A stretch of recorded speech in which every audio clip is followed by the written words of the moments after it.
Hey everyone, welcome back to my another new mini vlog. তো এটা হচ্ছে সপ্তমীর দিনের ভিডিও আর আমরা ফার্স্টে রেডি হয়েই বেরিয়ে গিয়েছিলাম খাওয়ার জন্য। নর্মালি বাড়িতে আমি অনেকটাই তাড়াতাড়ি ডিনার করে নিই, তাই জন্য পুজোর সময়ও ভেবেছিলাম যে বেরিয়েই আগে ডিনার কমপ্লিট করে নেব। তাও আমাদের ওখানে পৌঁছতে প্রায় 8টা থেকে 9টা বেজে গিয়েছিল। যাই হোক, এবার বলি আমরা কোথায় গিয়েছিলাম। আমরা গিয়েছিলাম ঘরে বাইরে রেস্টুরেন্টে।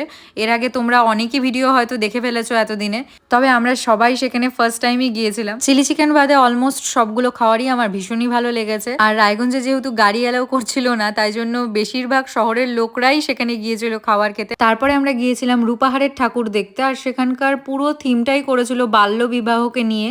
একটু আউটসাইডে হলেও ওখানে বেশ ভিড় হয়েছিল, আর আমরা অনেকক্ষণ ধরেই ঠাকুরটার ওখানে ছিলাম। সেখানকার ঠাকুর দেখে ফিরতে ফিরতে রায়গঞ্জের গাড়ি অ্যালাউ করে দিয়েছিল, আর আমরা সবাই মিলে বেরিয়ে পড়েছিলাম আবার রায়গঞ্জের ঠাকুর দেখতে। রায়গঞ্জে ফিরতে ফিরতে বিশাল দাদারাও বেরিয়ে গিয়েছিল, আর আমরা সবার ফার্স্টে গিয়েছিলাম অরবিন্দ স্পোর্টিং ক্লাবে। সেখানকার ঠাকুরটা ঠিক এরকম করেছিল আর ভীষণই ভালো লেগেছিল আমার। তারপরে আমরা গিয়েছিলাম মার্চিন ক্লাব মাঠে, আর সেখানকার ঠাকুরটাও ভীষণ সুন্দর হয়েছিল। তো এইভাবেই কেটেছিল আমাদের সেই দিনটা। তোমাদের কেমন লাগলো ব্লগটা আমায় অবশ্যই কমেন্টে জানাও। তো চলো, আজকের মতো টাটা, খুব তাড়াতাড়ি দেখা হচ্ছে নেক্সট ভিডিওতে।